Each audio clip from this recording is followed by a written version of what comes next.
Have you ever had an odd thought or urge that came to mind that you couldn't just ignore? Or when you're leaving your home and continuously thinking if you locked the door or not? What about actually going back to your home and checking the door multiple times before being able to leave again? These are all symptoms that affect people living with obsessive compulsive disorder on a daily basis. To begin, we will be giving some insight into the disorder by providing what the disorder is and why it is significant. From there, we will go into characteristics and symptoms of the disorder in order for the viewers to understand the diagnostic criteria. Next, we will cover how obsessive compulsive disorder is caused. From there, we will go into therapies for disorder that are non-medical treatments, as well as interventions used to treat the disorder. We will also mention studies that review how effective certain treatments are. And lastly, we will go over how the media portrays obsessive compulsive disorder and how this affects the stigma of the disorder. Background: obsessive compulsive disorder is a type of anxiety disorder that causes individuals to have unwanted, bizarre thoughts, images, urges, ideas, or sensations.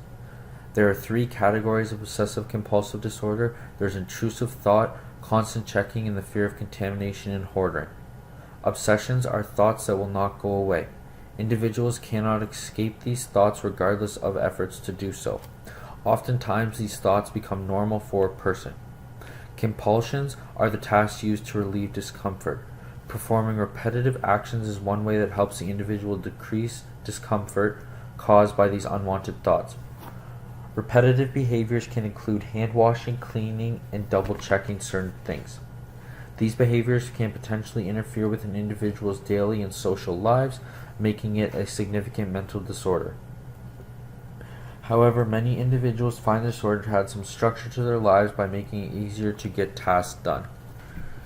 Characteristics and symptoms.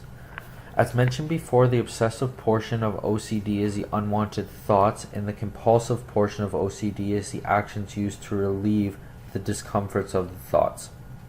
Obsession thoughts include a fear of being contaminated. This is often referred to as a germaphobe. A fear of harming others, often due to intrusive thoughts including sexual and violent images. A fear of losing or not having a certain object. A fear of something not being in order or symmetrical. Also, an obsession caused by a superstition may occur. In order to deal with these unwanted thoughts, individuals often perform the following actions: double checking, for example, checking for a certain object and or specific action more than once, repeating behaviors, especially in the case of fearing contamination, whereas someone might repetitively wash their hands, and lastly, performing counting and tapping as a distraction from their thoughts. Some statistics and facts. 90% of clinical OCD patients will have both obsessive and compulsive behaviors. 25 to 50% of OCD patients will experience multiple obsessions. 1 to 2% of Canadians will experience an OCD event in their life, and more women experience OCD than men. Non-medication therapy. Therapy that is most commonly prescribed for those with obsessive compulsive disorder is cognitive behavioral therapy. Therapy is not a cure, but it allows for control of symptoms. Cognitive behavioral therapy provides a response rate of up to 85% in patients who conclude this therapy. The majority of patients have long-term improvements in their OCD symptoms into 2 and 3 years post-treatment. The way that cognitive behavioral therapy works is by having a patient create a list with a hierarchy of situations that are provoked by obsessive fears, and then begin to work to overcome the obsessive symptoms. The patients begin with the situation that stimulates the least amount of anxiety, progressively working up to the high anxiety situations. Cognitive behavioral therapy has 2 subdivisions that work together to aid in reducing the obsessive symptoms the patient experiences. They are exposure and response prevention and cognitive. To further break down the components of exposure and response prevention, exposure utilizes direct or imagined exposure to the situation that generates obsession that produces anxiety. This allows the patient to face their fears or exposure in a controlled environment. The repeated exposure will result in a reduction in obsessions and anxiety. The therapist sessions can last anywhere from 45 minutes to 3 hours long. The patients are able to perform exposure tasks at home as well. This requires the patient to be able to rank their own anxiety levels in order to determine the progression of the exposure tasks. Some patients' obsessional fears are not able to be carried out in the therapist's office. Therefore, a method known as imaginal exposure must be done to obtain the benefits of the therapy. An example of this is treating an obsessive fear of being hit by a vehicle. The objective of the therapy is to have the patient stay in contact with the object or stay in an imaginary state with the obsessional trigger without allowing a ritual behavior to occur. Response prevention refers to the ritual behaviors. The aim of this is to have the patient learn to resist the obsessive ritual. For example, the obsession could be contamination and the ritual could be washing hands immediately after contact with another person. The duration of a typical exposure and response prevention treatment is between 3.5 to 4 months long. So exposure and response prevention are used together to allow the patient to be able to have contact with the obsessive situation and not produce an obsessive response. Cognitive therapy. People with OCD frequently have intrusive thoughts and become anxious when they can be interpreted as a dangerous or negative situation that could potentially occur. Therefore, the methodology is to train the patient to identify and reevaluate the anxiety-stimulating thoughts to be able to establish a more realistic perception by having the patient determine what their obsessions mean. The cognitive therapy is done in conjunction with exposure response prevention to better manage and reduce the OCD symptoms, continuing to utilize their hierarchy of obsessive fears. The patient is asked to be aware of certain thoughts and feelings that are associated with the obsessive provoking situation and why they might be that way. The tool used in cognitive therapy is to have the patient partake in thought record. The patient records their obsessions and their interpretations of the connection between the two. First, making note of each time there is an intrusive thought, image, or idea, and recording things like, where was I when the thought began? What was the intrusive thought, image, or idea? What meaning did I apply to have the intrusive thought, image, or idea? And finally, what did I do? Secondly, examine the evidence that does or does not support the obsession. And finally, identify the cognitive distortions in the appraisal of obsession and develop a less threatening and alternative response to the intrusive thought, image, or idea. Exposure and response prevention and cognitive therapy are mostly used in conjunction by therapists but can be executed separately. They have been proven to be effective methods of reducing OCD symptoms as seen here on the next slide. So the study that was looked at was a meta-analysis of treatment outcomes. The meta-analysis was comprised of 16 random control trials and 756 participants. The inclusion criteria was participants fully met the DSM-3R, the DSM-5, or the DSM-TR for OCD. The second inclusion criteria was there was suitable control conditions, and the third inclusion criteria was there was more than one session of cognitive behavioral therapy during the acute phase of treatment.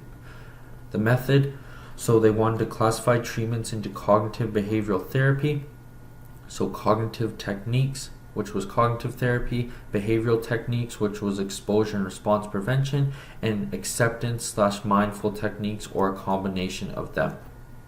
The results. One of the questions asked was, does cognitive behavioral therapy outperform the control conditions on primary OCD outcome measures at post-treatment and follow-up?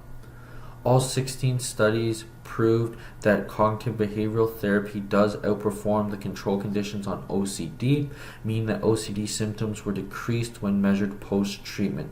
So the criteria, not only did the research gathered from the 16 studies conclude that cognitive behavioral therapy was effective, but the current meta-analysis also included more recently published studies to add to the magnitude of the cognitive behavioral therapy's effectiveness on OCD symptoms.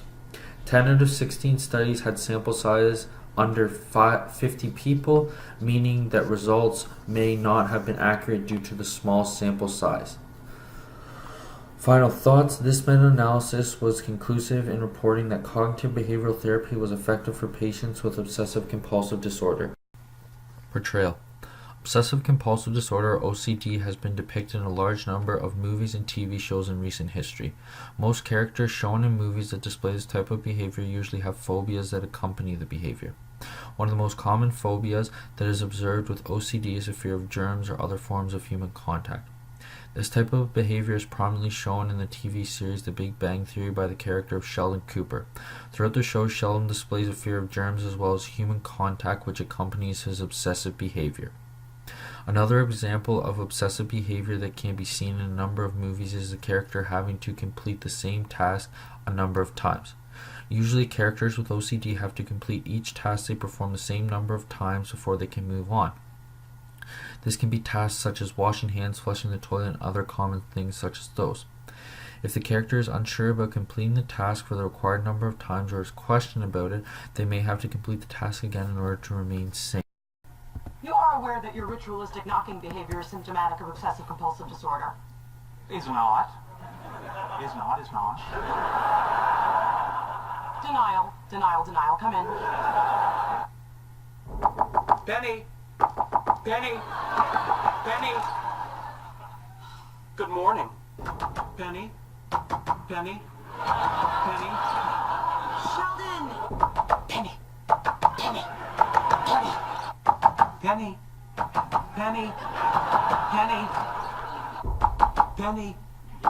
Penny! What?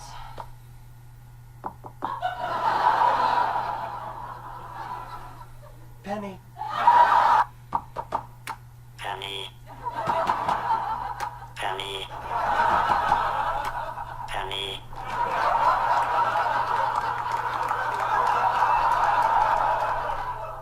Sheldon?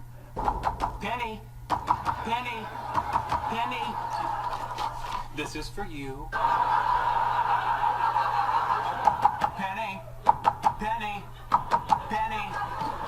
Hey, Sheldon.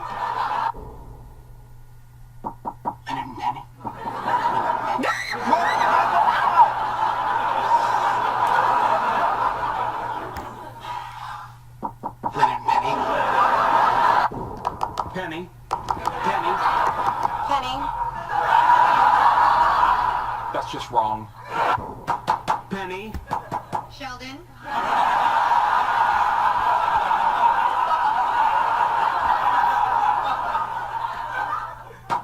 Penny. Sheldon? Penny. Sheldon? Penny.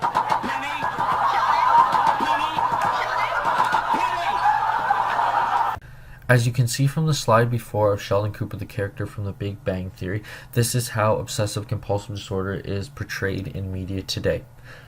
The character had to complete a certain task, which was knocking on the door a certain amount of times, which was 3. When he became interrupted in completing his task, you saw that regardless of what was going on, he had to complete the task in order to remain sane. When towards the end of the video, when he began to be interrupted during completion of the task, he became flustered due to him not being able to complete the task in fluent motion. The form in which OCD is portrayed in movies and in other forms of media is partly correct, but not entirely. OCD is a disorder that is centralized around anxiety. The anxiety in which people with OCD experience leads to recurrent and disturbing thoughts that affect daily life. In some cases of individuals with OCD, the thoughts become so overwhelming that the patient allows the thoughts to occupy their life even though they know that the behavior is not warranted. This leads to engagement in behaviors which are compulsive in nature and are not entirely controlled by the individual. The reason why individuals give in to the compulsive behavior is because they believe that is the only way to stop the reoccurring thoughts from continuing. The way in which OCD is portrayed in movies and other forms of media incorrectly categorizes people that are not actually suffering from the disorder. People who suffer from OCD do not engage in the behaviors willingly. The thoughts become so strong in their mind that they take over. Movies and other forms of media make it seem like these are willing behaviors that people with OCD engage in, but that is incorrect. By the media portraying the disorder in that way, it makes society think the disorder is not very serious. By portraying particular symptoms in an inadequate way, they create an improper stigma around the disease. If society understood the real cause in which leads to these obsessive and compulsive behaviors, they may be able to reduce the stigma associated with the disorder. By reducing the stigma, patients suffering from the disease may be more likely to seek help, as well as highlighting the actual cause of the disease is far more important than painting an improper picture that leads to people underestimating the effects of mental disorders can have on individuals' lives. Causes of obsessive compulsive disorder. Psychological factors. So you have the behavioral theory. This theory suggests that people who suffer from OCD will associate situations or objects with fear. When people are under stress or a big event in life, like a job or relationship being started or ending, this can create a vulnerable time. Someone might have the fear of becoming ill and wash their hands 30 times a day or not use public washrooms. The behavioral theory is based on fear and is often not dealt with as the fear is never confronted. Then you have the cognitive theory. This theory focuses on how people with OCD misinterpret their thoughts. An example of this is a regular person under stress that has a child may have the uninvited thought of potentially harming their baby after a long day, but this can be shaken off. Someone with OCD will overanalyze the thought and think they can become an actual threat, or in other cases, someone else can be a threat. This creates a high amount of anxiety or negative emotion. Biological factors. So you have the regulation of brain chemistry. People with OCD have been shown to have lower and insufficient amounts of serotonin. This is one of the messengers that helps communicate between brain cells. Serotonin has a role of regulating mood, appetite, body temperature, and aggression. And most OCD medications increase serotonin levels. So changes in brain chemistry. Brain imaging techniques have shown that 3 aspects of the brain have increased activity in those with OCD. The prefrontal orbital cortex, the cingulate gyrus, and the caudate nucleus. The prefrontal orbital is located in the front area of the brain and is responsible for cognitive processing and decision making. The cingulate gyrus helps regulate emotion formation and learning and memory.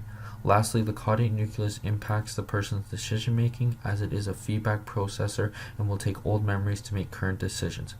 With OCD, the overall usage of these 3 areas in the brain are heightened. Then you have genetic factors. OCD seems to run in the family, and research backs it up that people who have blood family to those with OCD have a higher chance of developing OCD than someone who has no family history of the disorder. Often it is suggested that OCD is taught, and this is why the disorder often runs in the family, but research shows that family members with OCD often have different symptoms and triggers. Here are references for the project. I would like to thank you for listening, and hopefully you were able to gather more information on obsessive compulsive disorder.